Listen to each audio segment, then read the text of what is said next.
Hello student, हम पढ़ रहे हैं एक्सरसाइज 5.2। इसका आज हम क्वेश्चन नंबर 2 सॉल्व करेंगे।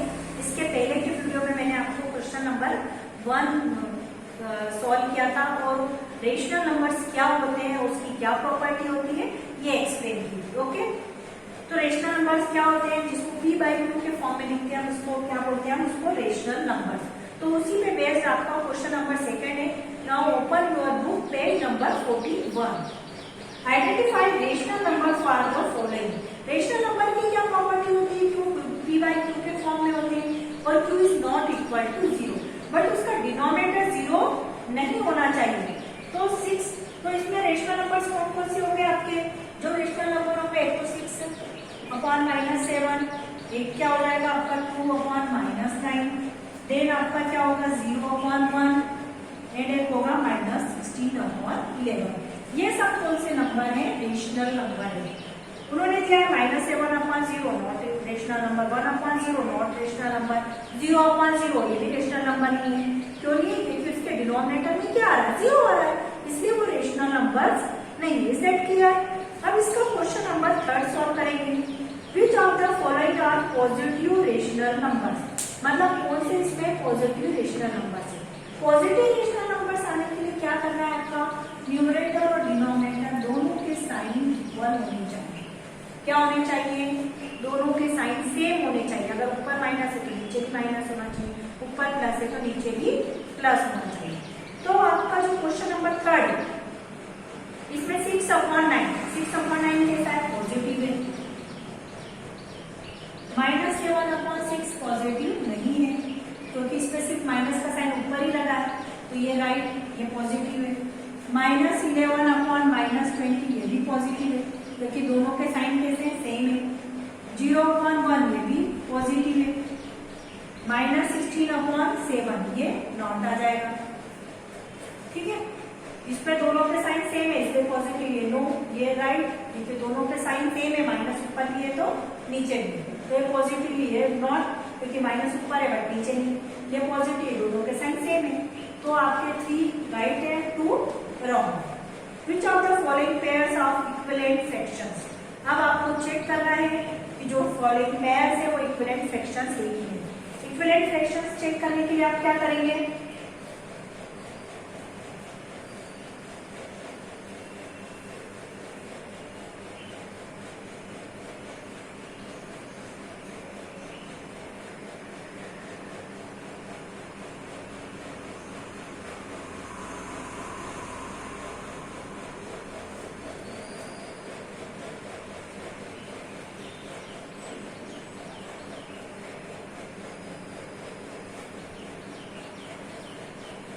ये 2 नंबर्स आपको गिवन है और आपको चेक करना है, आपके क्वेश्चन में दे रखा है विच of the following pairs of equivalent rational number.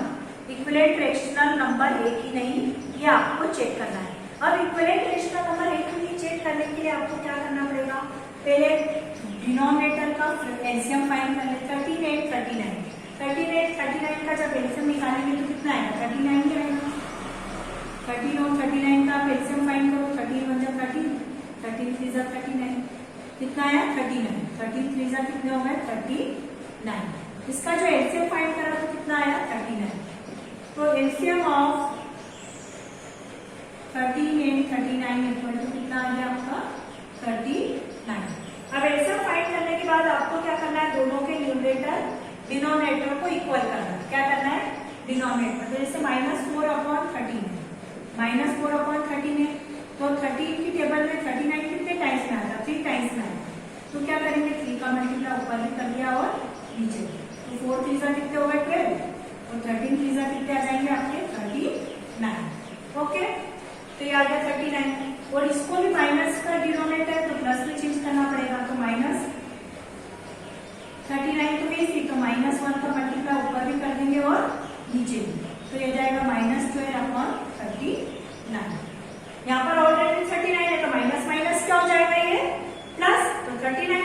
जब भी माइनस का अगर चेंज करना हो, माइनस की जगह प्लस करना हो, तो -1 को ऊपर मल्टीप्लाई नीचे भी कर दो, ऊपर भी कर दो।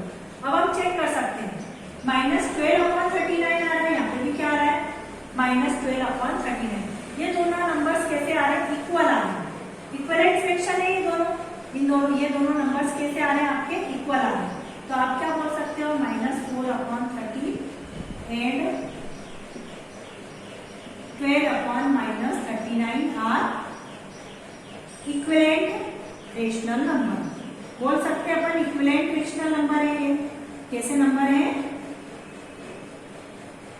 Equivalent rational number. इस टाइप से आप चेक कर सकते हैं। यस, क्या आ जाएगा ये? यस।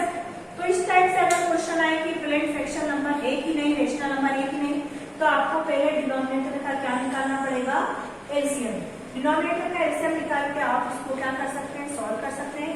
अगर दोनों नंबर सेम आ रहे हैं तो आप क्या बोल देंगे? Yes, this is a equivalent fraction. इस टाइप से इसको सॉल्व करेंगे। और इसके बाकी के क्वेश्चंस आप होमवर्क में कर सकते हैं, question number 2nd, 3rd and 4th। अब मैं आपको क्वेश्चन नंबर 5th एक्सप्लेन कर दूंगी। इसी का क्वेश्चन नंबर 5th मैं आपको एक्सप्लेन कर रही हूँ।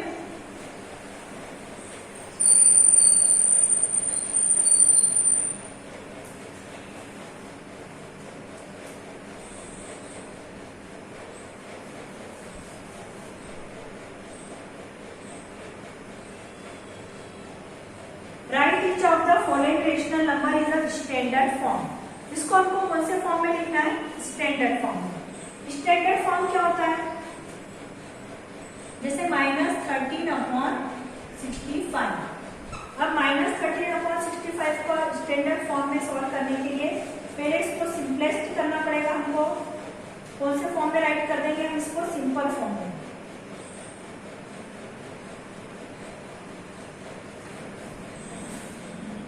13 सॉल्व करेंगे इसको। 13 की टेबल में 65 आता है क्या? मतलब जब तक सॉल्व करना है जब तक कि वो डिवाइड होता जाए।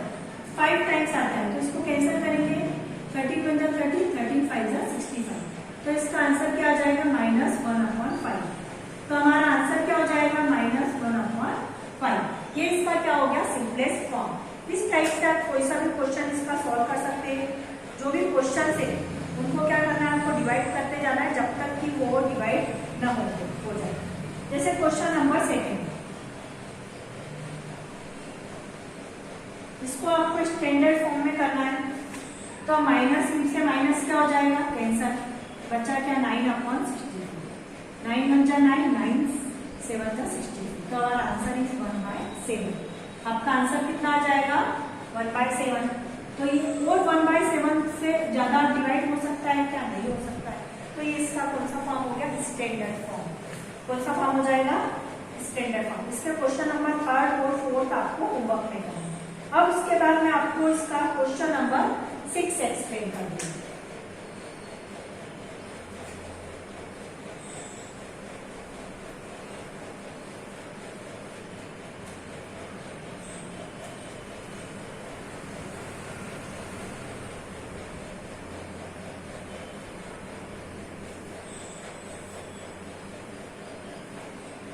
Express -9/11 are rational number.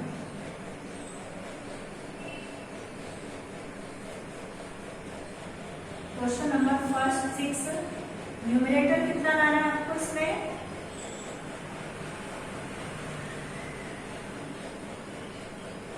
27। Numerator कितना लाना है आपको? 27। Express -9/11 as a rational number, मतलब -9/11 को आपको रेशनल नंबर में राइट करना है। बट आपका न्यूमरेटर कितना आना चाहिए? 27। अब न्यूमरेटर में आपको 27 लाना है, मतलब यहाँ -9 के प्लेस पे आपको कितना लाना है? 27। तो इसको कैसे करेंगे हम सॉल्व? हम क्या करेंगे? पहले चेक करेंगे कि 9 की टेबल में 27 कितने टाइम्स आता है। 9 × 9, 9 × 18, 9 × 27। अगर 9 में 3 का मल्टीप्लाई कर दे तो वो क्या हो जाएगा? 27। तो हम क्या करेंगे? इसके न्यूमरेटर में 27 डिवाइडेड बाय 9। तो कितना आ गया? 3 आया। कितना आ गया? 3 आया। तो multiply by 3 both side.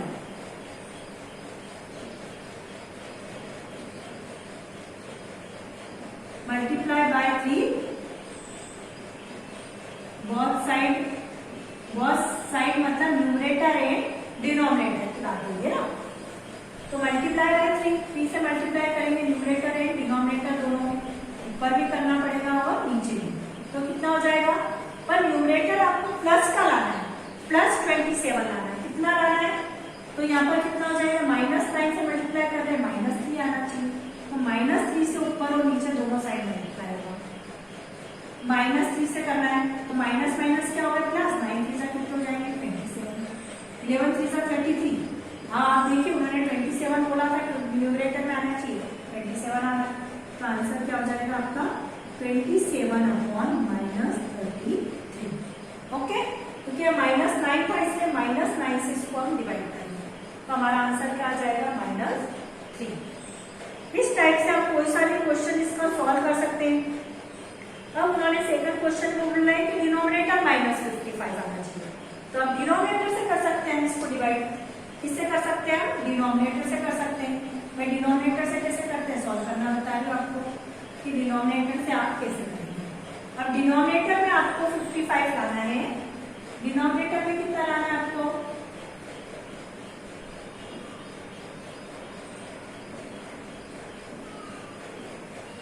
Okay. अब डिनोमिनेटर में 55 लाना है तो डिनोमिनेटर से किससे डिवाइड होगा आपका ये डिनोमिनेटर। डिनोमिनेटर कितना आपका 11 है, तो 55 डिवाइडेड बाय 11। 11 5 जा 55 कितना आता है, 55 आता है। तो 5 कितना आया, 11 5 जा 55। तो 5 से न्यूमरेटर और डिनोमिनेटर बहुत साइड मल्टीप्लाई हो जाएगा। 9 5 जा 45, 11 5 जा 55। ये आ गया हमारा आंसर, -45/55। ओके, इस टाइप से कोई सा भी क्वेश्चन आए आप सॉल्व कर सकते हो। अगर न्यूमरेटर के लिए पूछते हैं तो न्यूमरेटर से करना है, डिनोमिनेटर के लिए पूछते हैं तो डिनोमिनेटर से सॉल्व करना है। आई होप कि सभी स्टूडेंट्स को ये क्वेश्चन, सारे क्वेश्चन समझ में आ गए होंगे। इसके बाद मेरे नेक्स्ट वीडियो में हम आगे के क्वेश्चन सॉल्व करेंगे। थैंक्स।